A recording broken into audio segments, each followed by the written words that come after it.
Hello friends, welcome to current with Kishan sir. તો આપણે કંઈક એપ્રિલ મહિનાનું 1 તારીખથી લઈને 22 તારીખ સુધીનું કરંટ અફેર્સ જોઈ ગયા હતા. એના પછી તલાટી એક્ઝામ આવી હતી, મેં જીકેની સિરીઝ સ્ટાર્ટ કરી હતી, એટલા માટે 23 થી લઈને 30 તારીખ સુધીનું એપ્રિલ મહિનાનું કરંટ અફેર્સ બાકી હતું.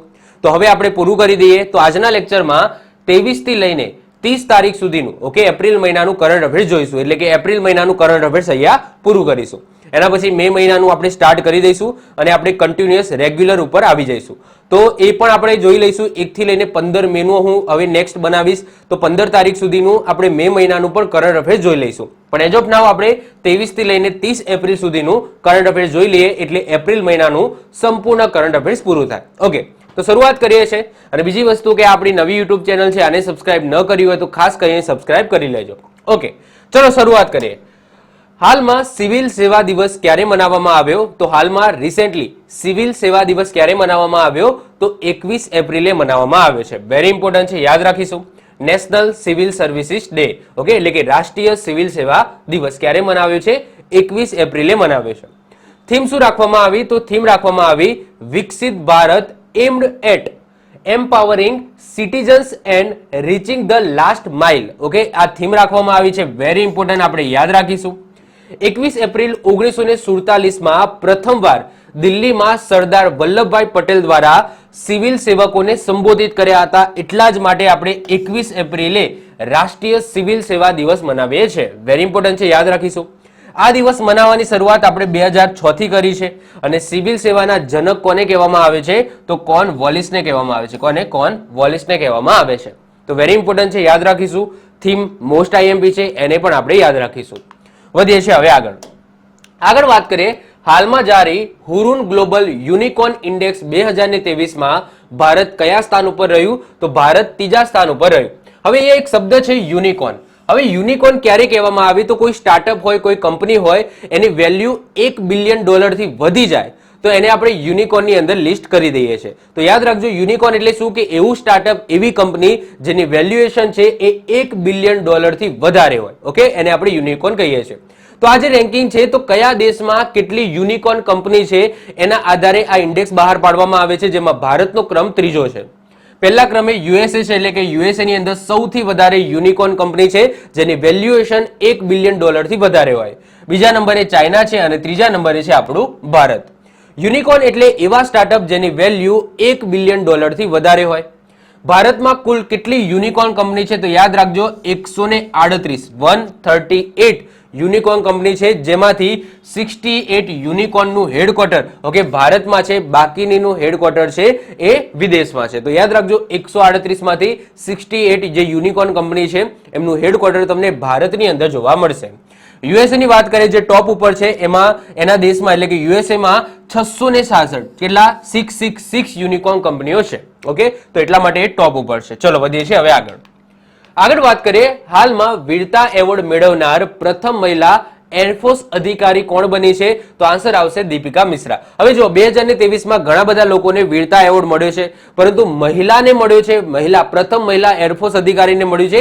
આવું પહેલી વખત બન્યું છે, એટલા માટે આ ઇમ્પોર્ટન્ટ છે. તો યાદ રાખજો, રિસેન્ટલી વીરતા એવોર્ડ મેળવનાર પ્રથમ મહિલા એરફોર્સ અધિકારી કોણ બન્યા છે? તો એ બન્યા છે દીપિકા મિશ્રા. હવે જો આ 3 ક્વેશ્ચન તમને ખબર હોવા જોઈએ, જેમ કે આપણા એર ચીફ માર્શલ કોણ છે? તો વિવેકરામ ચૌધરી છે. નેવલ ચીફ કોણ છે? આર હરિકુમાર છે. અને આર્મી ચીફ કોણ છે? તો મનોજ પાંડે છે. ચલો તમારા માટે 3 નાના ક્વેશ્ચન કહું છું કે ભાઈ એર ચીફ માર્શલ એટલે કે આપણે વાયુસેના દિવસ ક્યારે મનાવીએ છીએ, નૌસેના દિવસ ક્યારે મનાવીએ છીએ અને આર્મી દિવસ ક્યારે મનાવીએ છીએ? ક્લિયર? ચલો, એક ડિસેમ્બર મહિનામાં આવે છે, એક ઓક્ટોબર મહિનામાં આવે છે અને એક જાન્યુઆરી મહિનામાં આવે છે. આટલી મેં હિન્ટ આપી દીધી. હવે 3 તારીખો તમારે કહેવાની છે કે આપણે નેવી દિવસ, વાયુસેના દિવસ અને આર્મી દિવસ ક્યારે મનાવીએ છીએ. ચલો, આટલું તો તમે કોમેન્ટ કરી શકો. આગળ વાત કરીએ.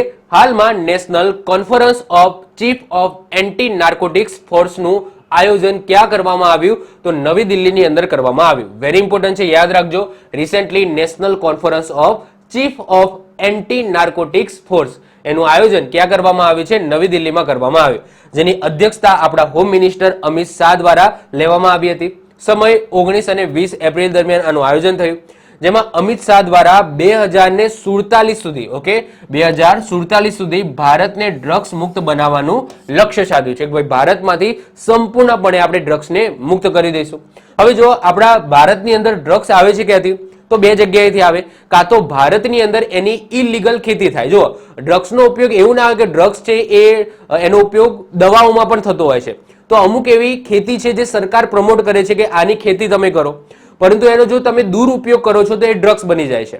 તો લીગલી પણ થાય છે, ઇનલીગલી પણ થાય છે. જે ઇનલીગલી ખેતી થાય છે એમાં શું થાય છે? એ ડ્રગ્સનો દુરુપયોગ કરવામાં આવે છે, એમાંથી નશીલા પદાર્થો બનાવવામાં આવે છે. અમુક એવા ડ્રગ્સ હોય છે જેમાંથી દવા બનાવવામાં આવતી હોય તો એ લીગલી કહેવાય. તો ઇનલીગલી જે થાય છે એ પણ, અને બીજા દેશમાંથી સૌથી વધારે જો કહેવાય કે ડ્રગ્સ આવતું હોય તો એ અફઘાનિસ્તાનમાંથી આવે છે. તો અફઘાનિસ્તાનમાં તો એની ખેતી થાય છે અને એને બીજા દેશમાં એક્સપોર્ટ કરવામાં આવે છે. તો આ રીતના ડ્રગ્સ બીજા દેશમાંથી પણ આવતું હોય છે અને ભારતની અંદર ઇલીગલ ખેતી પણ થતી હોય છે. તો એને રોકવા માટેનું લક્ષ્ય આપણે 2047 સુધીનું રાખ્યું છે કે ભાઈ 2047 સુધી સંપૂર્ણપણે ભારતને ડ્રગ્સ મુક્ત કરી દઈશું. આ માટે અમિત શાહ દ્વારા ગેરકાનૂની ડ્રગ્સની ખેતીની તપાસ કરવા માટે map drugs okay map drugs app અને માનસ નામનું એક સેન્ટર ખોલ્યું. વેરી ઇમ્પોર્ટન્ટ છે, યાદ રાખજો. મેપ ડ્રગ્સ નામનું એક કહેવાય કે એપ્લિકેશન બનાવી છે, સાથે સાથે માનસ નામનું એક સેન્ટર પણ ખોલ્યું છે. શેના માટે?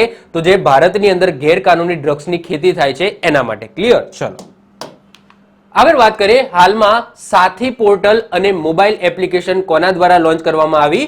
તો નરેન્દ્રસિંહ તોમર દ્વારા લોન્ચ કરવામાં આવી. કોણ છે નરેન્દ્રસિંહ તોમર? બધાને ખબર છે, આપણા કેન્દ્રીય કૃષિ મંત્રી છે. એમના દ્વારા રિસેન્ટલી સાથી પોર્ટલ અને મોબાઈલ એપ્લિકેશન એક લોન્ચ કરી છે. તો સાથી નામનું પોર્ટલ પણ લોન્ચ કર્યું અને એક એની એપ્લિકેશન પણ લોન્ચ કરી છે. હવે સાથીનું ફૂલ ફોર્મ પણ છે, યાદ રાખીશું. સાથીનું ફૂલ ફોર્મ છે seed traceability authentication and holistic inventory. યાદ રાખીશું, વેરી ઇમ્પોર્ટન્ટ છે. તો સાથીનું ફૂલ ફોર્મ શું છે? Seed traceability authentication and holistic inventory. Okay, યાદ રાખીશું. જે પોર્ટલ રિસેન્ટલી આપણા કૃષિ મંત્રી છે નરેન્દ્રસિંહ તોમર દ્વારા લોન્ચ કરવામાં આવ્યું છે. આગળ વાત કરીએ. હાલમાં AIIB એટલે કે એશિયન ઇન્ફ્રાસ્ટ્રક્ચર ઇન્વેસ્ટમેન્ટ બેંક દ્વારા પોતાનું પ્રથમ વિદેશી કાર્યાલય ક્યાં ખોલ્યું અથવા તો વિદેશી કેમ્પસ ક્યાં ખોલ્યું છે? તો યાદ રાખજો, અબુધાબીની અંદર. AIIB ની સ્થાપના 2016માં થઈ હતી. હેડક્વાર્ટર તમને બીજિંગ ચાઇનામાં જોવા મળશે અને અત્યારે વાઇસ પ્રેસિડેન્ટ કોણ છે? તો ઉર્જિત પટેલ છે. હવે જો પ્રેસિડેન્ટ છે એ બીજા દેશના છે, વિદેશી છે, એટલે આપણે યાદ નથી રાખવા, પરંતુ વાઇસ પ્રેસિડેન્ટ છે એ આપણા ભારતના છે. તો યાદ રાખીશું, ઉર્જિત પટેલ છે. ક્લિયર? વેરી ઇમ્પોર્ટન્ટ છે, યાદ રાખીશું. એશિયન ઇન્ફ્રાસ્ટ્રક્ચર ઇન્વેસ્ટમેન્ટ બેંકની વાત થાય છે, જેનું પ્રથમ વિદેશી કાર્યાલય અથવા તો કેમ્પસ ક્યાં ખુલ્યું છે? તો યાદ રાખજો, અબુધાબીની અંદર ખુલ્યું છે. અબુધાબી ક્યાં આવેલું છે? તો UAE ની અંદર આવેલું છે. તમને ખબર હોય દુબઈ પણ UAE ની અંદર આવેલું છે. UAE દેશનું નામ છે, જેની અંદર દુબઈ એક શહેર છે. એ રીતના અબુધાબી પણ એક શહેર તમને જોવા મળશે. ઓકે, વધીએ આગળ વાત કરીએ. હાલમાં વિશ્વ પૃથ્વી દિવસ ક્યારે મનાવવામાં આવ્યો? તો યાદ રાખજો, 22 એપ્રિલે મનાવવામાં આવ્યો. વેરી ઇમ્પોર્ટન્ટ છે. વિશ્વ પૃથ્વી દિવસ એટલે કે વર્લ્ડ અર્થ ડે ક્યારે મનાવવામાં આવ્યો છે?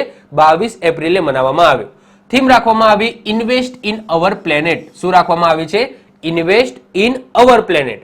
22 માર્ચે શું મનાવીએ છીએ? તો વિશ્વ પાણી દિવસ મનાવીએ છીએ. જો તો 22 તારીખથી બે દિવસો આપણે યાદ રાખીશું. 22 એપ્રિલે વિશ્વ પૃથ્વી દિવસ અને 22 માર્ચે વિશ્વ પાણી દિવસ. ક્લિયર? ચલો, વેરી ઇમ્પોર્ટન્ટ છે, યાદ રાખીશું. ચલો વધીએ આગળ વાત કરીએ. હાલમાં જગદીપ મુખર્જીએ પોતાની આત્મકથા ક્રોસ કોટ ઓકે ક્રોસ કોટ એનું વિમોચન કર્યું. એનો સંબંધ મતલબ કે એમનો સંબંધ જયદીપ મુખર્જીનો સંબંધ કઈ રમત સાથે છે? તો યાદ રાખજો, ટેનિસ સાથે છે. એ તમે જોઈ શકો છો. તો આ પુસ્તક છે જે એમની આત્મકથા છે, નામ આપવામાં આવ્યું છે ક્રોસ કોટ. કોની આત્મકથા છે? જગદીપ મુખર્જીની આત્મકથા છે. અને જગદીપ મુખર્જી એ કઈ રમત સાથે સંકળાયેલા છે? તો ટેનિસ સાથે સંકળાયેલા છે. એ તમે જોઈ શકો છો. ક્લિયર? તો યાદ રાખીશું, વેરી ઇમ્પોર્ટન્ટ છે. આગળ વાત કરીએ. હાલમાં નેશનલ ટેકનિકલ રિસર્ચ ઓર્ગેનાઇઝેશનના અધ્યક્ષના રૂપમાં કોને નિયુક્ત કરવામાં આવે છે? તો અરુણ સિંહાને નિયુક્ત કરવામાં આવે છે. ફરીથી રિપીટ કરું છું, નેશનલ ટેકનિકલ રિસર્ચ ઓર્ગેનાઇઝેશનના નવા અધ્યક્ષ કોણ બન્યા છે? તો અરુણ સિંહા બન્યા છે. આગળ વાત કરીએ. હાલમાં ભારત ડાયનેમિક્સ લિમિટેડના નવા CEO કોણ બન્યા છે? તો એ બન્યા છે A માધવરાવ. અહીંયા તમે જોઈ શકો છો, આ છે A માધવરાવ, જેમને રિસેન્ટલી ભારત ડાયનેમિક્સ લિમિટેડના નવા CEO બનાવવામાં આવ્યા છે. હવે વાત કરીએ ભારત ડાયનેમિક્સ લિમિટેડની, તો એ રક્ષા મંત્રાલય અંતર્ગત કામ કરે છે. જેનું હેડક્વાર્ટર તમને હૈદરાબાદમાં જોવા મળશે અને સ્થાપના 1970 માં થઈ હતી. તો યાદ રાખીશું એ માધવરાવને રિસેન્ટલી ભારત ડાયનેમિક્સ લિમિટેડના CEO બનાવવામાં આવે છે. અને કયા મંત્રાલય અંતર્ગત કામ કરે છે? રક્ષા મંત્રાલય અંતર્ગત કામ કરે છે, યાદ રાખીશું. આગળ વધીએ. પૂર્વોત્તર ભારતનું સૌથી મોટું મલ્ટીપર્પઝ ઇન્ડોર સ્ટેડિયમ ક્યાં બની રહ્યું છે? તો આન્સર આવશે શિલોંગની અંદર બની રહ્યું છે. હવે શિલોંગ તમને ખબર છે મેઘાલયનું કેપિટલ છે, એટલે કે મેઘાલયની અંદર બની રહ્યું છે. તો મેઘાલયના કેપિટલ ઓકે શિલોંગની અંદર પૂર્વોત્તર ક્ષેત્રનું, પૂર્વોત્તર ભારતનું સૌથી મોટું ઇન્ડોર સ્ટેડિયમ બની રહ્યું છે. અહીંયા તમે જોઈ શકો છો આ મેઘાલયના ચીફ મિનિસ્ટર છે. યાદ રાખજો, કોઈ કોન્ટ્રાક્ટર નથી જે ચેક કરવા માટે આવે છે કે ભાઈ બરાબર બને છે કે નહીં. બે ક્વેશ્ચનો તમારે ખાસ યાદ રાખવાના છે. ભારતનું સૌથી મોટું ક્રિકેટ સ્ટેડિયમ ક્યાં છે? તો નરેન્દ્રભાઈ મોદી સ્ટેડિયમ આપણા ગુજરાતના અમદાવાદમાં આવેલું છે. અને ભારતનું સૌથી મોટું હોકી સ્ટેડિયમ પૂછાય તો એ છે બિરસા મુંડા સ્ટેડિયમ, ક્યાં આવેલું છે? ઓડિશાની અંદર આવેલું છે. વેરી ઇમ્પોર્ટન્ટ છે, યાદ રાખીશું. આગળ વાત કરીએ. હાલમાં એપ્રિલ 2023માં આંતરરાષ્ટ્રીય વ્યાપાર મેળો ઇન્ટર અલ્પલાઇન 2023 મેળાનું આયોજન ક્યાં થયું? તો ઓસ્ટ્રિયાની અંદર થયું. ઓસ્ટ્રેલિયા નથી હો, ઓસ્ટ્રિયા છે. ઓસ્ટ્રિયા જેની કેપિટલ વિયેના છે, યાદ રાખીશું. તો રિસેન્ટલી આંતરરાષ્ટ્રીય વ્યાપાર મેળા ઇન્ટર અલ્પલાઇન 2023 મેળાનું આયોજન ક્યાં થયું છે? ઓસ્ટ્રિયાની અંદર થયું છે. વેરી ઇમ્પોર્ટન્ટ છે, યાદ રાખીશું. ચલો વધીએ છીએ આગળ. હાલમાં જારી વિશ્વ બેંકના લોજિસ્ટિક પરફોર્મન્સ ઇન્ડેક્સ 2023માં ભારતનો ક્રમ કયો છે? તો 38મા નંબરનો ક્રમ આવ્યો. ફરીથી રિપીટ કરું છું. હાલમાં જારી વર્લ્ડ બેંકના લોજિસ્ટિક પરફોર્મન્સ ઇન્ડેક્સ 2023માં ભારતનો ક્રમ કયો આવ્યો છે? તો યાદ રાખજો 38માં આવ્યો છે. પ્રથમ ક્રમે કોણ છે? તો પ્રથમ ક્રમે સિંગાપોર છે. હાલમાં વિશ્વ બેંક દ્વારા FY એટલે કે ફાઇનાન્શિયલ યર 2023-24માં ભારતનો જીડીપી ગ્રોથ રેટ કેટલો રહેવાનો અનુમાન કર્યો હતો? તો આ ક્વેશ્ચન આપણે આગળ જોઈ ગયા હતા, યાદ રાખજો 6.3. તો વર્લ્ડ બેંક દ્વારા અનુમાનિત કર્યું છે કે ભાઈ 2023-24માં ભારતનો જીડીપી ગ્રોથ રેટ કેટલો રહેશે? 6.3 રહેશે. ઓકે, તો વેરી ઇમ્પોર્ટન્ટ છે, યાદ રાખીશું. અને યાદ રાખજો લોજિસ્ટિક પરફોર્મન્સ ઇન્ડેક્સની વાત થાય તો ભારતનો ક્રમ 38માં આવ્યો છે. આગળ વાત કરીએ. હાલમાં જીઓ સિનેમાના બ્રાન્ડ એમ્બેસેડર કોને બનાવવામાં આવ્યા? તો રોહિત શર્માને બનાવવામાં આવ્યા છે. હવે જીઓ સિનેમા ચર્ચામાં છે, કેમ? કારણ કે 2023માં જે IPL થઈ એનું ફ્રીમાં બ્રોડકાસ્ટિંગ થયું છે OTT પ્લેટફોર્મ ઉપર, જીઓ સિનેમા ઉપર, તો એટલા માટે ચર્ચામાં છે. એટલે યાદ રાખીશું કે રોહિત શર્માને રિસેન્ટલી જીઓ સિનેમાના બ્રાન્ડ એમ્બેસેડર બનાવવામાં આવે છે. યાદ રાખજો સૂર્યકુમાર યાદવ પણ ઓકે જીઓ સિનેમાના બ્રાન્ડ એમ્બેસેડર છે. હવે જો ઘણા બધા લોકો કોમેન્ટ કરતા હોય છે કે આ વ્યક્તિ છે એ આના બ્રાન્ડ એમ્બેસેડર છે. હું જ્યારે ક્વેશ્ચન ચલાવતો હોય ત્યારે કે ના ના આ નથી, આ રહ્યા છે. તો જો પહેલી વસ્તુ તો જ્યારે બ્રાન્ડ એમ્બેસેડરની વાત થાય તો એક જ પ્રોડક્ટના એક કરતા વધારે બ્રાન્ડ એમ્બેસેડર હોઈ શકે. આજે કોઈક છે, કાલ બીજા પણ હોઈ શકે. ઓકે, અને એ બદલાતા હોય છે. તો જો લેટેસ્ટ તમને ખબર હોય કે ભાઈ આ રહ્યા છે તો એનો મતલબ એવો નથી કે ભાઈ જૂના છે જતા રહ્યા છે. જૂના પણ હોય, મતલબ કે વાત કરીએ કે કેસર ઇલાયચી તમને ખબર છે. ઓકે, વિમલની વાત કરીએ તો વિમલમાં અજય દેવગન પણ છે, પછી શાહરૂખ ખાન પણ છે, અને હવે ખેલાડી એટલે કે આપણા અક્ષય કુમાર પણ આવી ગયા. હવે અક્ષય કુમાર આવે એટલે એનો મતલબ એવું નથી કે ભાઈ અજય દેવગન અને પેલા જતા રહ્યા. ઓકે, તો ત્રણે ત્રણ હોઈ શકે છે. એક પ્રોડક્ટના એકથી વધારે બ્રાન્ડ એમ્બેસેડર હોઈ શકે. ક્લિયર? તો પેલા આ માઇન્ડમાં તમારે રાખવાનું છે. ચલો વધીએ આગળ. આગળ વાત કરીએ. હાલમાં વિશ્વ રચનાત્મક અને નવાચાર દિવસ એટલે કે world creative and innovation day ક્યારે મનાવવામાં આવ્યો? તો 21 એપ્રિલે મનાવવામાં આવ્યો. તો આપણે યાદ રાખીશું કે વિશ્વ રચનાત્મક અને નવાચાર દિવસ, ઇંગ્લિશમાં કહીએ તો world creative and innovation day ક્યારે મનાવવામાં આવ્યો? તો 21 એપ્રિલે મનાવવામાં આવ્યો. વધીએ છીએ આગળ. આગળ વાત કરીએ. હાલમાં રાષ્ટ્રીય સુરક્ષા પરિષદ સચિવાલયમાં સૈન્ય સલાહકારના રૂપમાં કોને નિયુક્ત કરવામાં આવ્યા? તો સંદીપ સિંહને નિયુક્ત કરવામાં આવ્યા છે. તો રિસેન્ટલી સૈન્ય સલાહકાર ઓકે આર્મી એડવાઇઝરના રૂપમાં કોને નિયુક્ત કરવામાં આવે છે? તો સંદીપ સિંહને નિયુક્ત કરવામાં આવે છે. વેરી ઇમ્પોર્ટન્ટ છે, યાદ રાખીશું. શેની અંદર? તો રાષ્ટ્રીય સુરક્ષા પરિષદ સચિવાલયની અંદર. ક્લિયર? ચલો આગળ વાત કરીએ. હાલમાં વાયુસેના કમાન્ડરોના સંમેલનનું આયોજન ક્યાં કરવામાં આવ્યું? તો નવી દિલ્હીની અંદર કરવામાં આવ્યું. એમાં CDS પણ હાજર હતા, એટલા માટે આ ક્વેશ્ચન ઇમ્પોર્ટન્ટ બની જાય છે. તો આપણા જે બીજા નંબરના CDS છે અનિલ ચૌહાણ, તો અનિલ ચૌહાણ પણ આમને આ જે મીટિંગ થઈ હતી, સંમેલન થયું હતું એની અંદર પાર્ટિસિપેટ કર્યું હતું. તો વેરી ઇમ્પોર્ટન્ટ છે. વાયુસેના કમાન્ડરોનું સંમેલન ક્યાં થયું? નવી દિલ્હીની અંદર થયું. થીમ આપણા માટે વેરી ઇમ્પોર્ટન્ટ છે. થીમ રાખવામાં આવી beyond boundaries okay robust foundation. Okay, આ ઇમ્પોર્ટન્ટ છે, યાદ રાખીશું. તો રોબસ્ટ ફાઉન્ડેશન બિયોન્ડ બાઉન્ડ્રી એ આની થીમ રાખવામાં આવી હતી અને બીજા નંબરના CDS છે અનિલ ચૌહાણ, એમને પણ પાર્ટિસિપેટ કર્યું હતું. પહેલા નંબરના કોણ હતા? બિપિન રાવત સાહેબ હતા. ઓકે, તમને બધાને ખબર છે. ચલો વધીએ આગળ વાત કરીએ. હાલમાં BEML એટલે ભારત અર્થ મૂવર્સ લિમિટેડના નવા CMD એટલે કે ચીફ મેનેજિંગ ડાયરેક્ટરના રૂપમાં કોને નિયુક્ત કરવામાં આવ્યા છે? તો શાંતનુ રોયને નિયુક્ત કરવામાં આવ્યા છે. BEML ની વાત કરીએ તો BEML એ રક્ષા મંત્રાલય અંતર્ગત કામ કરે છે. ઓકે, અને આ મિની રત્ન કંપની છે. જો 3 વસ્તુ હોય, મહારત્ન હોય, ઓકે, પછી નવરત્ન હોય અને મિની રત્ન હોય. હવે આની અંદર કન્ફ્યુઝન ઘણા બધા લોકોને થતું હોય છે અને આ ટાઈમ ટુ ટાઈમ ચેન્જ પણ થતા રહે છે. તો આપણે અપડેટ રાખવાના છે કે ભાઈ ભારતની અંદર કેટલી મિની રત્ન કંપની છે, કેટલી મહારત્ન કંપની છે, કેટલી નવરત્ન કંપની છે. તો આના ઉપર હું એક ડેડિકેટેડ વિડીયો લેતો આવીશ, કારણ કે આ ચર્ચામાં રહેતું હોય છે. કારણ કે અમુક વખતે શું હોય, નવરત્ન કંપની છે એ મિની રત્ન મહારત્ન કંપની બની જતી હોય છે, મિની રત્ન છે એ નવરત્ન બની જતી હોય છે. તો આ કન્ફ્યુઝન થતું હોય છે. તો હું લેટેસ્ટ એક વિડીયો નાનો બનાવી દઈશ કે આપણા ભારતમાં કેટલી મહારત્ન, નવરત્ન, મિની રત્ન હોય છે, એના ક્રાઇટેરિયા શું છે, આ ટાઈપની કંપનીઓ બનવાના, પછી કઈ રીતના નવરત્ન છે એ મહારત્ન બને છે. તો એ બધું વસ્તુ હું એની અંદર ડીપમાં ડિસ્કશન કરી. પણ એઝ ઓફ નાઉ યાદ રાખજો, BEML ઓકે, જે રક્ષા મંત્રાલય અંતર્ગત મિની રત્ન કંપની છે, જેમના નવા CMD બન્યા છે શાંતનુ રોય. ઓકે, વધીએ આગળ વાત કરીએ. હાલમાં કયા દેશ દ્વારા ટાઇફા 1 ઓકે, ટાઇફા 1 નામના ઉપગ્રહને લોન્ચ કર્યો છે? તો કેન્યા. તો એ તમે જોઈ શકો છો. તો કેન્યા દ્વારા રિસેન્ટલી ટાઇફા 1 નામના ઉપગ્રહનું લોન્ચિંગ કર્યું છે. આ એક અર્થ ઓબ્ઝર્વેશન સેટેલાઇટ છે. ઓકે, આ અર્થ ઓબ્ઝર્વેશન સેટેલાઇટ છે અને કેન્યાની કેપિટલ કઈ છે? તો નાઇરોબી છે. કઈ છે? નાઇરોબી. ઓકે, હવે આપણે વિદેશથી કોઈ ક્વેશ્ચન આવે છે તો એની આપણી કેપિટલ પણ યાદ રાખવાનો ટ્રાય કરીશું. ધીમે ધીમે યાદ રાખીશું, યાદ રહી જશે. 5-6 વખત એકના એક ક્વેશ્ચન કદાચ રિવિઝન થાય, ઓકે, તો તમને શું કહેવાય, એની રાજધાની છે યાદ રહી જાય. તો કેન્યાની રાજધાની કઈ છે? નાઇરોબી. ઓકે, નાઇરોબી. ઓકે, કદાચ તમે પેલું જોયું હોય, બીજું મની હિસ્ટ જોયું હોય તો એની અંદર તમને ખબર છે કે જુદા જુદા કેપિટલના નામથી ઓકે માણસોના નામ રાખ્યા હતા. તો એમાં એક નાઇરોબી પણ હતું. ચલો વધીએ આગળ વાત કરીએ. હાલમાં મહારાષ્ટ્ર સરકારે પ્રમોશનમાં દિવ્યાંગ કર્મચારીઓ માટે કેટલા ટકા આરક્ષણની ઘોષણા કરી? તો 4%. દિવ્યાંગો એટલે કે જે અપંગ લોકો છે, ઓકે, કંઈક ના કંઈક ડિસેબિલિટી ધરાવતા હોય એવા દિવ્યાંગ લોકોના પ્રમોશનમાં ઓકે 4%નું આરક્ષણની ઘોષણા કરી છે. કઈ સરકારે? તો મહારાષ્ટ્ર સરકારે. તો અલગ દિવ્યાંગ વ્યક્તિઓના વિભાગ બનાવવા માટે પણ પ્રથમ રાજ્ય મહારાષ્ટ્ર જ બન્યું હતું. આ ક્વેશ્ચન આપણે આગળ જોઈ ગયા હતા કે દિવ્યાંગ વ્યક્તિઓ માટે મહારાષ્ટ્ર સરકારે એક અલગ વિભાગ જ બનાવ્યો હતો પોતાની સરકારની અંદર. તો એવું કરનાર પણ પહેલું રાજ્ય મહારાષ્ટ્ર બન્યું હતું. અને પહેલી વખત ઓકે જે પ્રમોશન છે, જો નોકરીઓની અંદર જે સરકારી નોકરી છે એની અંદર તો આરક્ષણ મળે છે, એ તો વસ્તુ અલગ જ છે. પરંતુ જ્યારે પ્રમોશન કરવાનું હોય એની અંદર પણ દિવ્યાંગોને આરક્ષણ આપવામાં આવશે. કેટલા? 4%. કયા રાજ્યની અંદર? મહારાષ્ટ્ર રાજ્યની અંદર. ચલો વધીએ આગળ વાત કરીએ. હાલમાં ચૂંટણી આયોગ દ્વારા કઈ જગ્યાએ પ્રથમ વખત વોટ ફ્રોમ હોમની શરૂઆત કરી? તો કર્ણાટક. એટલે કે શું કર્ણાટકની અંદર 80 વર્ષ ઉપરના વ્યક્તિઓ હશે તો એમના ઘરે જઈને એમનો વોટ છે એ કલેક્ટ કરવામાં આવશે. ક્રાઇટેરિયા શું છે?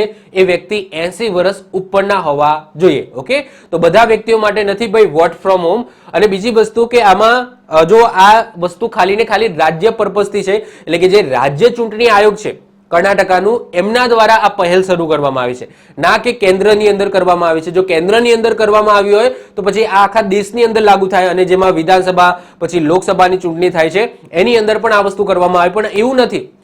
આ જે છે કર્ણાટકની જે રાષ્ટ્રીય જે રાજ્ય ચૂંટણી આયોગ છે એમના દ્વારા આ પહેલ કરવામાં આવી છે. એટલે એમની સમજી લો કે સ્થાનિક સ્વરાજની સંસ્થાઓ હશે એની અંદર જે ચૂંટણી થશે એની અંદર 80 વર્ષથી ઉપરના વ્યક્તિઓ છે એમના ઘરે જઈને વોટ કલેક્ટ કરવામાં આવશે. વિધાનસભાની ચૂંટણીની અંદર નહીં થાય. યાદ રાખજો, વિધાનસભાની જે ચૂંટણી છે કોણ કરાવે છે? કેન્દ્રીય ચૂંટણી પંચ કરાવે છે, ના કે રાજ્ય ચૂંટણી પંચ. એ તમને ખબર હોવી જોઈએ. ભલે વિધાનસભા એ રાજ્યને બિલોંગ કરે છે પરંતુ કેન્દ્રીય ચૂંટણી પંચ દ્વારા એની શું થાય છે? આખું મેનેજમેન્ટ થાય છે. ઓકે, ચલો વધીએ છીએ આગળ. હાલમાં જારી UNFPA એટલે કે યુનાઇટેડ નેશન પોપ્યુલેશન ફંડ અનુસાર ભારતમાં ચીન કરતા કેટલા વ્યક્તિઓ વધારે છે? તો 2.9 મિલિયન વ્યક્તિઓ વધારે છે. હવે આ ન્યૂઝ તો બધાને મળી જ ગયા હશે કે ભાઈ ભારત છે એ દુનિયાનો સૌથી વધારે પોપ્યુલેશન ધરાવતો દેશ બની ગયો છે, એટલે કે સૌથી વધારે અહીંયા લોકો છે, ઓકે, પીપલ, સૌથી વધારે જનસંખ્યા ધરાવતો આપણો દેશ બની ગયો છે દુનિયાની અંદર. ભારત પહેલા ક્રમે આવી ગયું છે, ચાઇના છે એ બીજા ક્રમે આવી ગયું છે. તો હવે ક્વેશ્ચન એવું થાય કે ભારત અને ચાઇના વચ્ચે કેટલા વ્યક્તિઓનો ડિફરન્સ છે? તો યાદ રાખજો 2.9 મિલિયન વ્યક્તિઓનો ડિફરન્સ છે. ભારતની અત્યારે હાલની જનસંખ્યા કેટલી છે? તો યાદ રાખજો 140.76 કરોડ છે. હમણાં સુધી આપણે 130 કરોડ 130 કરોડ કહેતા હતા, હવે 140.76 કરોડ થઈ ગઈ છે. તો યાદ રાખજો આ ડેટા કોને રિલીઝ કર્યો છે? તો યુનાઇટેડ નેશન પોપ્યુલેશન ફંડ દ્વારા રિલીઝ કરવામાં આવ્યો છે.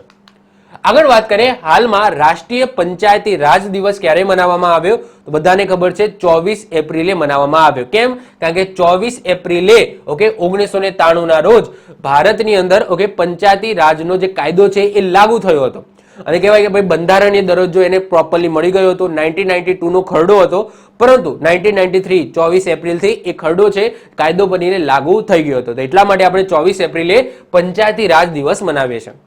આ વર્ષે પંચાયતી રાજનું 30મા નંબરનું સંસ્કરણ આયોજિત ક્યાં કરવામાં આવ્યું? યાદ રાખજો મધ્યપ્રદેશના રીવાની અંદર આયોજિત કરવામાં આવ્યું. 1992માં પંચાયતી રાજનો કાયદો બન્યો, જે 24 એપ્રિલ 1993 ના રોજ એ એપ્લાય કરવામાં આવ્યો હતો, એટલે કે લાગુ થયો હતો.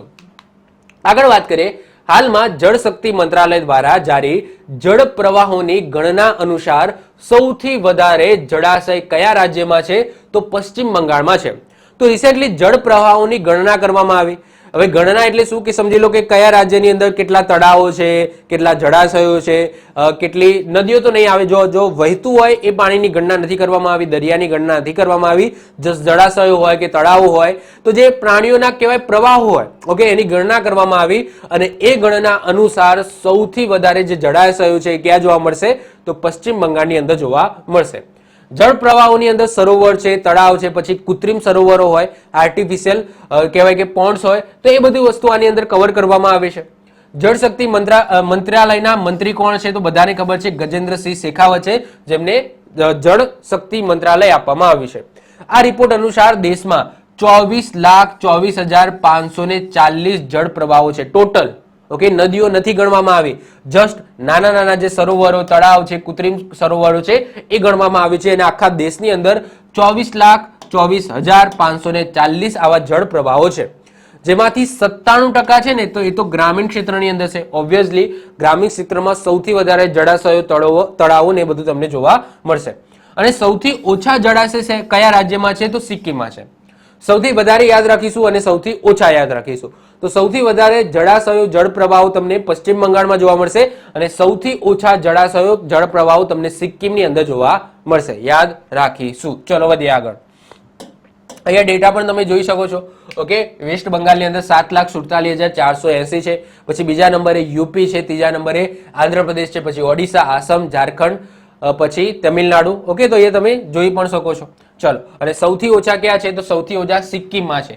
કેટલા? 134, માત્ર 134. જોકે સિક્કિમ રાજ્ય પણ બહુ નાનું છે. ચલો વધીએ છીએ આગળ વાત કરીએ. વર્ષ 2030 સુધી સરકારી વિભાગોમાં 100% ઈવી વપરાશનો લક્ષ્ય રાખનાર પ્રથમ રાજ્ય કયું બન્યું છે? યુપી. તો યુપીની સરકારે ડિસાઈડ કરી નાખ્યું છે કે ભાઈ 2030 આવતા આપણે સરકારી જેટલા પણ વિભાગો છે એની અંદર 100% ઈવી વપરાશનો ઉપયોગ આપણે કરીશું. 14 ઓક્ટોબર 2022માં યુપી સરકાર દ્વારા જ આ ઈવી નીતિ જારી કરવામાં આવી હતી. તો યાદ રાખજો, ઈવી નીતિ જારી કરી હતી યુપીએ. ક્યારે? તો 24 ઓક્ટોબર 2022.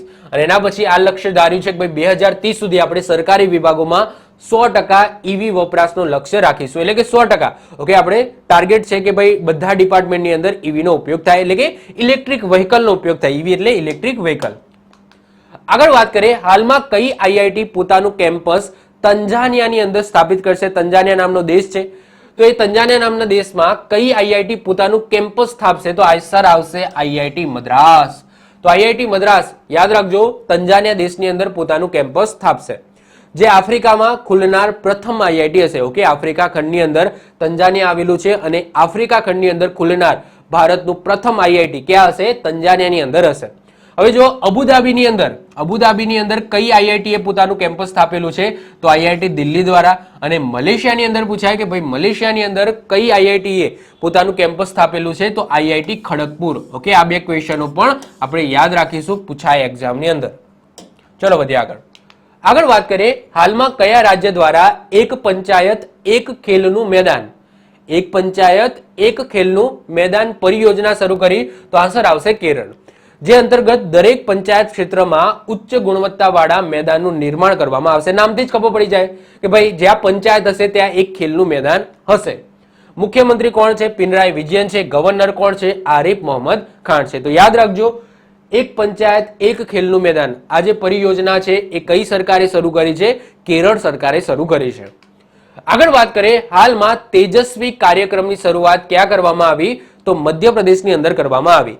હવે આ શું છે તેજસ્વી કાર્યક્રમ? સમજો તો મધ્યપ્રદેશ સ્કૂલ શિક્ષા વિભાગ દ્વારા વિદ્યાર્થીઓ માટે ઉદ્યમીશીલતા એટલે કે શું?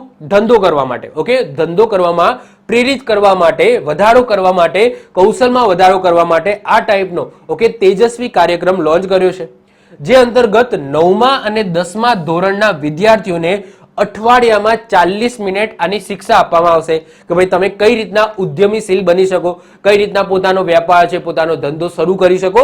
તો એ રીતના ઓકે 9મા અને 10મા કક્ષાના વિદ્યાર્થીઓને અઠવાડિયામાં 40 મિનિટનું આ ટાઈપનું ઉદ્યમીશીલતા શિક્ષા આપવામાં આવશે. કયા કાર્યક્રમ અંતર્ગત? તો તેજસ્વી કાર્યક્રમ અંતર્ગત. ક્લિયર? ચલો વધીએ આગળ વાત કરીએ. મોસ્ટ આઈએમપી, ભારત સરકારે સુદાનમાંથી ભારતીયોને પાછા લાવવા માટે કયું ઓપરેશન ચલાવ્યું હતું? તો ઓપરેશન કાવેરી ચલાવ્યું હતું. બધાને ખબર જ છે. આના ઉપર મેં એક ડેડિકેટેડ વિડીયો બનાવેલો છે, ઓપરેશન કાવેરી. કિશન સર એવું કંઈક સર્ચ કરશો તમને એક વિડીયો મળી જશે. એમાં આખું ઓપરેશન કઈ રીતના એક્ઝિક્યુટ કરવામાં આવ્યું, ઓપરેશન કાવેરીની સંપૂર્ણ માહિતી એ વિડીયોની અંદર મેં આપેલી છે. તો એ વિડીયો તમે ખાસ કરીને જોઈ લેજો. તો ત્યાં મિલિટરી અને પેરામિલિટરી એટલે કે સુદાનની અંદર જે ત્યાંની મિલિટરી છે, આર્મી છે, અને જે પેરામિલિટરી ફોર્સ છે એ બંનેમાં સત્તાને લઈને લડાઈ ચાલી રહી છે. તુર્કીની અંદર આપણે કયું ઓપરેશન ચલાવ્યું હતું? તમને ખબર છે તુર્કીની અંદર શું આવ્યો હતો? ભૂકંપ આવ્યો હતો. તો એના માટે ત્યાં આપણે આખી ટીમ મોકલી હતી. ઓકે, ભૂકંપથી બધાને બચાવવા માટે, ત્યાંનું મતલબ કે એડ્સ પ્રોવાઈડ કરવા માટે આખી ટીમ મોકલી હતી અને ઓપરેશન હતું ઓપરેશન દોસ્ત. તો યાદ રાખીશું. પછી યુક્રેનમાંથી ભારતીયોને પાછા લાવવા માટે કયું ઓપરેશન ચલાવ્યું હતું? ઓપરેશન ગંગા ચલાવ્યું હતું, કારણ કે યુક્રેન રશિયાનું યુદ્ધ ચાલે છે. અફઘાનિસ્તાનની અંદર તમને ખબર છે તાલિબાનનું રાજ આવી ગયું, તો એ વખતે આપણે અફઘાનિસ્તાનની અંદર પણ ભારતીયોને પાછા લાવવા માટે એક ઓપરેશન ચલાવ્યું હતું, એ હતું ઓપરેશન દેવી શક્તિ. ક્લિયર? તો વેરી ઇમ્પોર્ટન્ટ છે, યાદ રાખજો. આ બધા મહત્વપૂર્ણ ઓપરેશન છે જે રિસેન્ટલી ભારત સરકાર દ્વારા ચલાવવામાં આવ્યા હતા. વધીએ છીએ આગળ વાત કરીએ. WHO એટલે કે વર્લ્ડ હેલ્થ ઓર્ગેનાઇઝેશન અનુસાર વિશ્વ રસીકરણ અઠવાડિયા 2023 ની થીમ શું રાખી? તો યાદ રાખજો, બિગ કેચઅપ. તો રિસેન્ટલી વિશ્વ રસીકરણ અઠવાડિયું ઓકે 2023 જેની થીમ રાખવામાં આવી છે બિગ કેચઅપ. હવે આ વિશ્વ રસીકરણ અઠવાડિયું ક્યાંથી લઈને ક્યાર સુધી મનાવવામાં આવ્યું? તો 24 થી લઈને 30 એપ્રિલ સુધી મનાવવામાં આવ્યું. રાષ્ટ્રીય રસીકરણ દિવસ ક્યારે મનાવવામાં આવે છે? તો યાદ રાખજો 16 માર્ચે મનાવવામાં આવે છે. ક્યારે મનાવવામાં આવે છે? 16 માર્ચ. અને આ યાદ રાખજો થીમ ઓકે વિશ્વ રસીકરણ અઠવાડિયાની થીમ શું રાખવામાં આવી છે? બિગ કેચઅપ રાખવામાં આવી છે. વધીએ આગળ વાત કરીએ. ભારતનું પ્રથમ ડિજિટલ સાયન્સ પાર્ક ક્યાં સ્થાપિત કરવામાં આવ્યું? તો કેરળની અંદર સ્થાપિત કરવામાં આવ્યું. ભારતનું પ્રથમ જીઓલોજીકલ પાર્ક એ ક્યાં સ્થાપિત કરવામાં આવ્યું છે? તો યાદ રાખજો જબલપુર મધ્યપ્રદેશની અંદર. તો ક્વેશ્ચન વેરી ઇમ્પોર્ટન્ટ છે. પ્રથમ ડિજિટલ સાયન્સ પાર્ક ક્યાં સ્થાપિત કરવામાં આવ્યું છે? રિસેન્ટલી કેરળમાં સ્થાપિત કરવામાં આવ્યું છે. પણ ક્વેશ્ચન એમ પૂછાય ભારતનું પ્રથમ જીઓલોજીકલ પાર્ક એ ક્યાં આવેલું છે? તો જબલપુર મધ્યપ્રદેશની અંદર આવેલું છે. વધીએ આગળ વાત કરીએ. હાલમાં વિશ્વ પુસ્તક અને કોપીરાઇટ દિવસ ક્યારે મનાવવામાં આવ્યો? તો 23 એપ્રિલે મનાવવામાં આવ્યો. ફરીથી રિપીટ કરું છું, રિસેન્ટલી પુસ્તક અને કોપીરાઇટ દિવસ ક્યારે મનાવવામાં આવ્યો? 23 એપ્રિલે મનાવવામાં આવ્યો. જેની થીમ રાખવામાં આવી indigenous language which need to be preserved. Okay, very important છે, યાદ રાખજો. ઇન્ડિજિનિયસ લેંગ્વેજ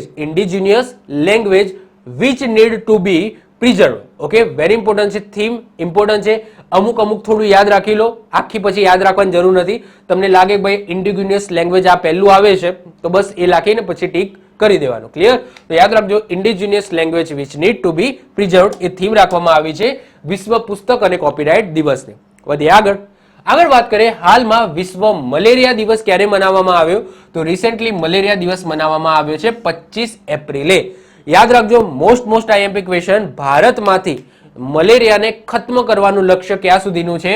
તો 2030 સુધીનું છે.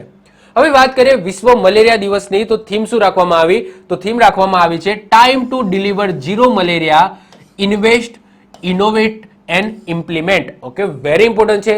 વિશ્વ મલેરિયા દિવસની થીમ રાખવામાં આવી છે time to deliver zero malaria, invest, innovate, implement. Okay, આ થીમ રાખવામાં આવી છે.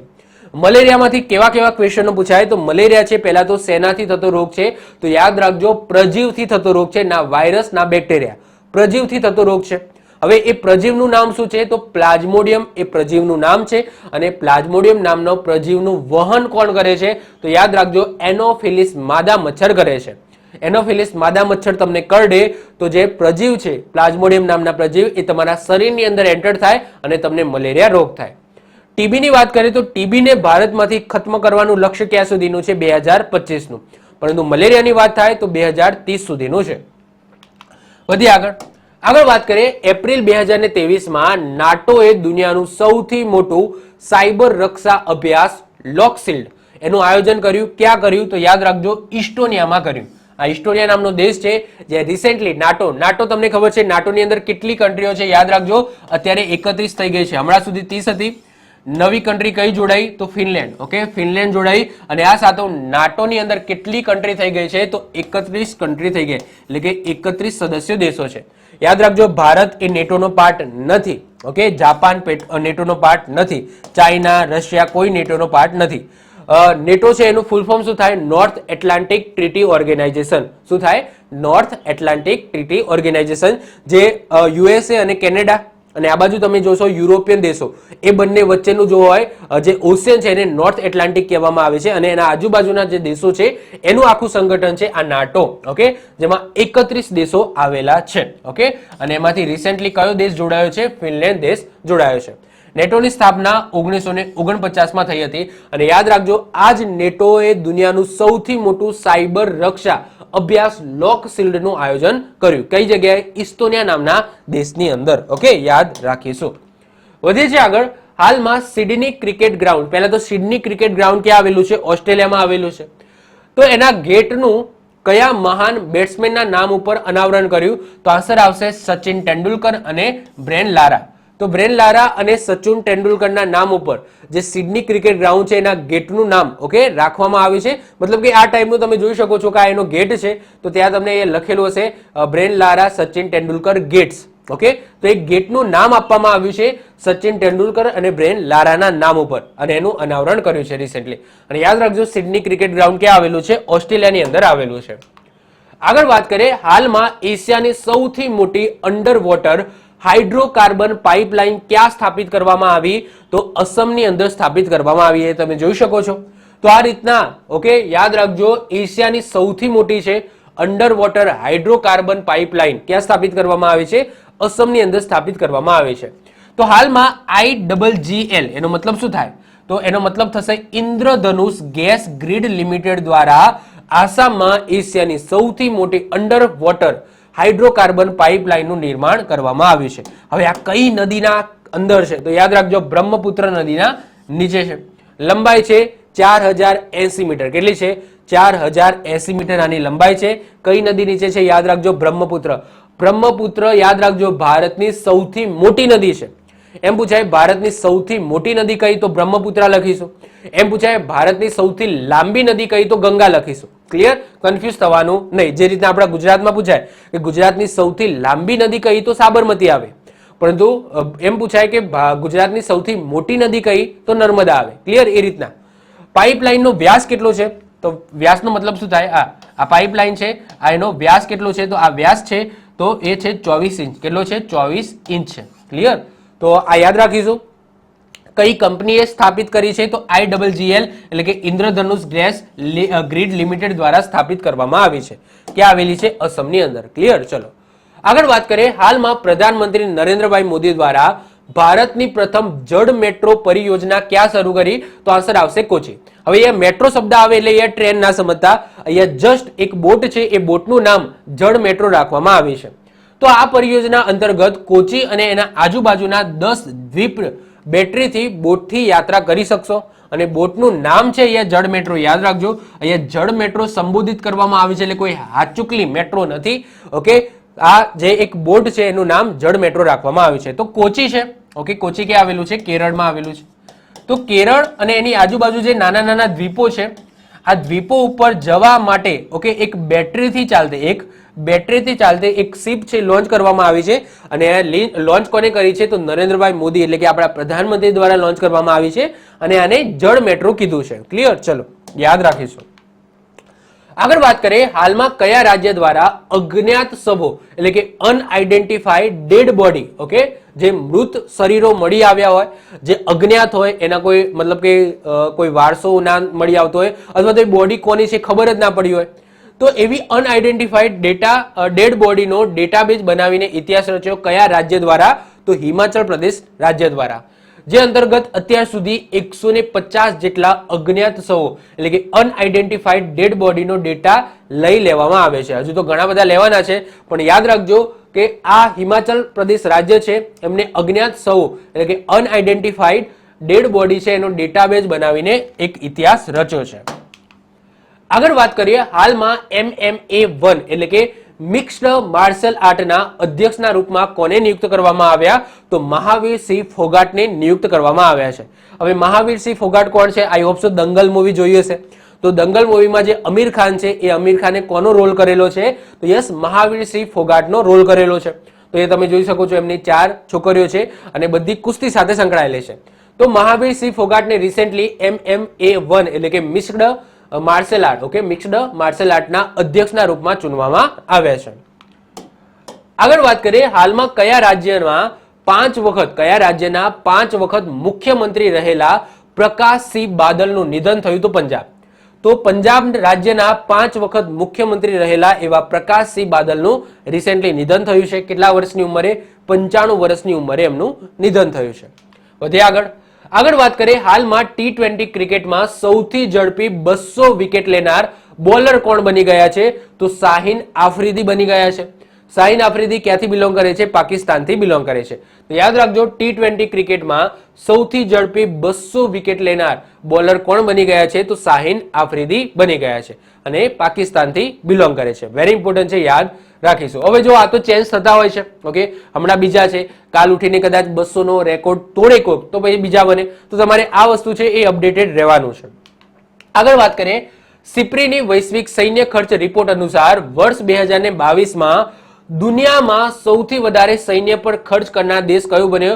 તો એઝ ઓલવેઝ ઘણા લાંબા સમયથી યુએસએ પ્રથમ ક્રમે છે અને યુએસએ લાંબા સમય સુધી પ્રથમ રહેવાનું છે, કારણ કે જે યુએસએ છે એ સૌથી વધારે પોતાના સૈન્ય ઉપર ખર્ચો કરે છે.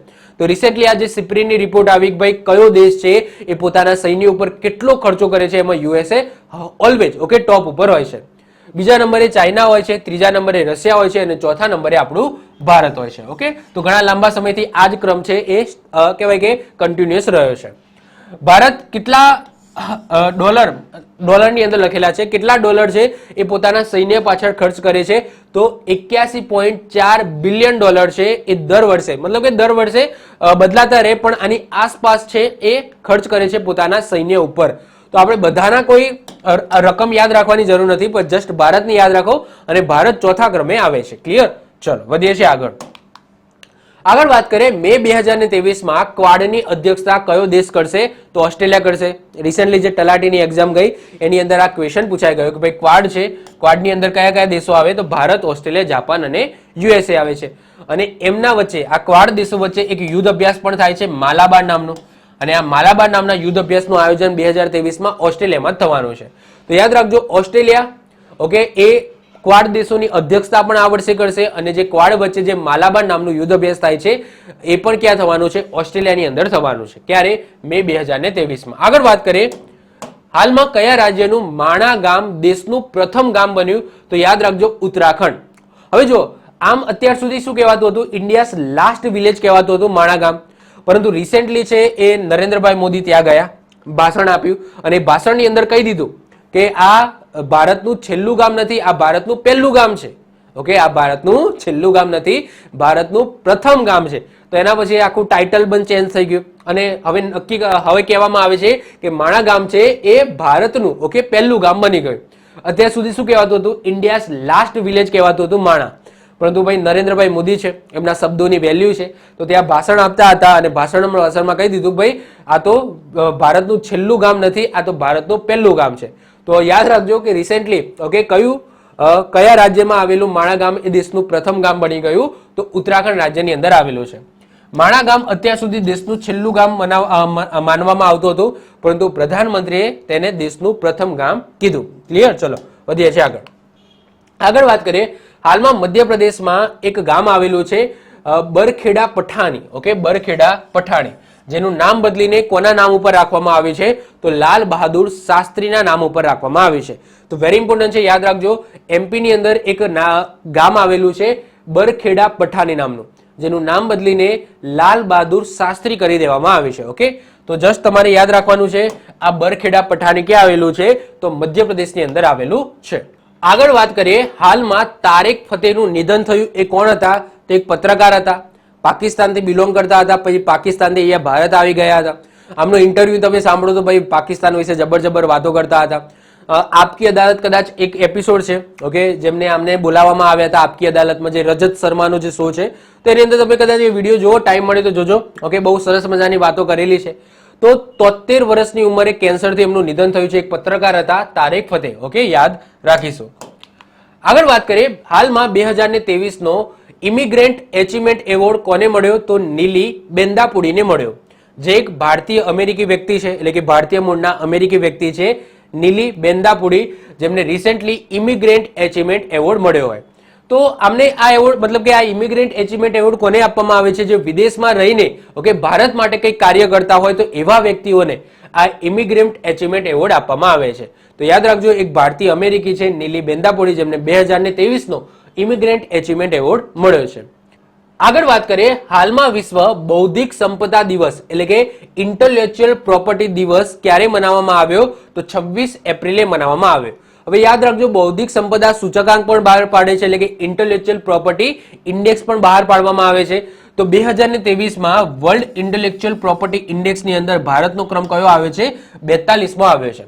હવે વાત કરીએ ઇન્ટેલેક્ચ્યુઅલ પ્રોપર્ટી ડે, તો એની થીમ શું રાખવામાં આવી? તો woman and IP accelerating innovation and creativity. Okay, very important છે, યાદ રાખજો.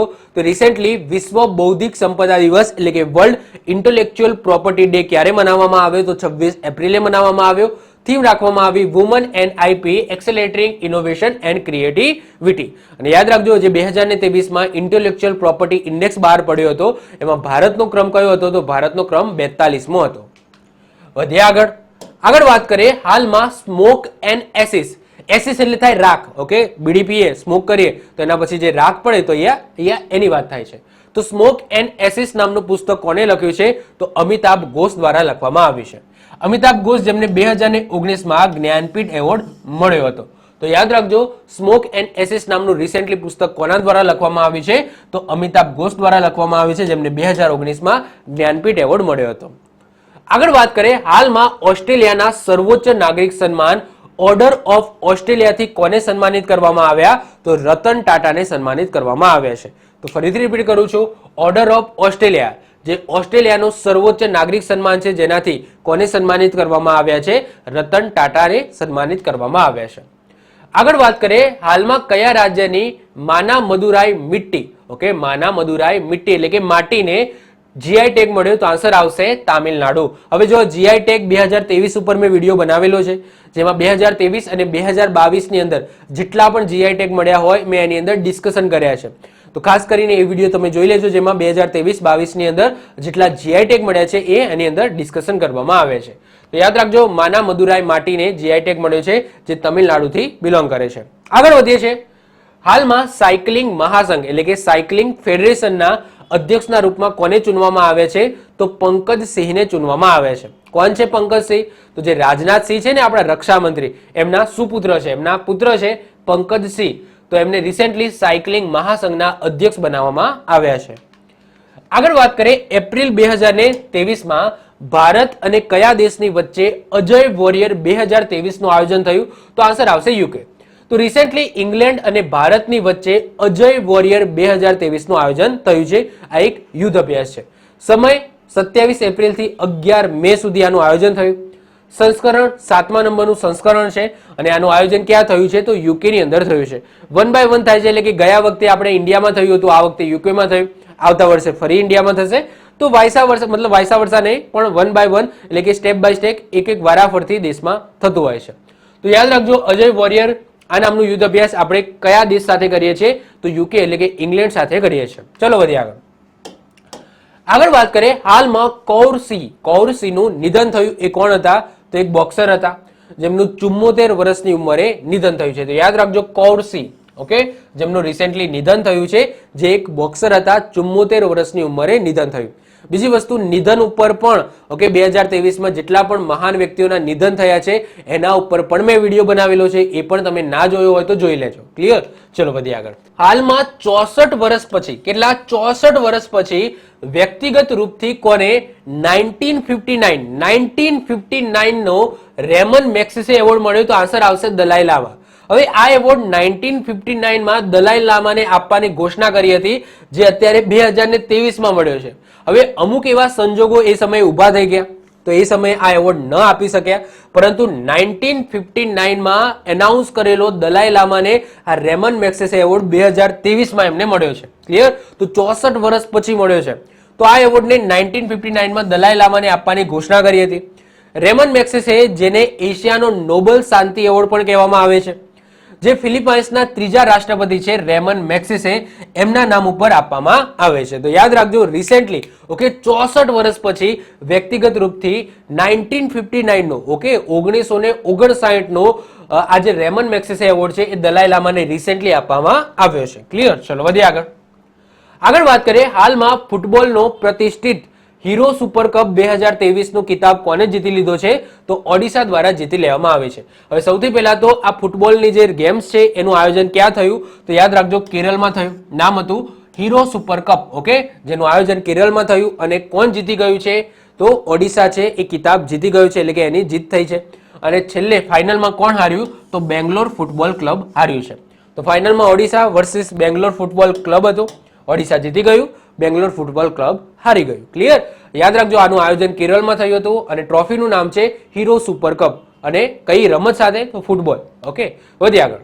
હાલમાં અમેરિકાના ગ્રીન વર્લ્ડ એવોર્ડ 2023માં કયા ભારતીય સંસ્થાને ગ્લોબલ ગોલ્ડ એવોર્ડથી સન્માનિત કરવામાં આવ્યા? તો PGCIL.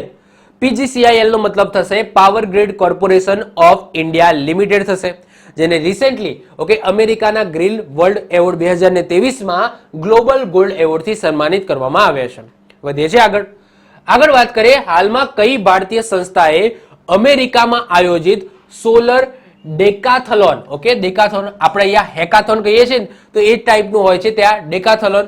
તો ડેકાથલોનમાં બીજો નંબર મેળવ્યો, તો આન્સર આવશે IIT બોમ્બે દ્વારા.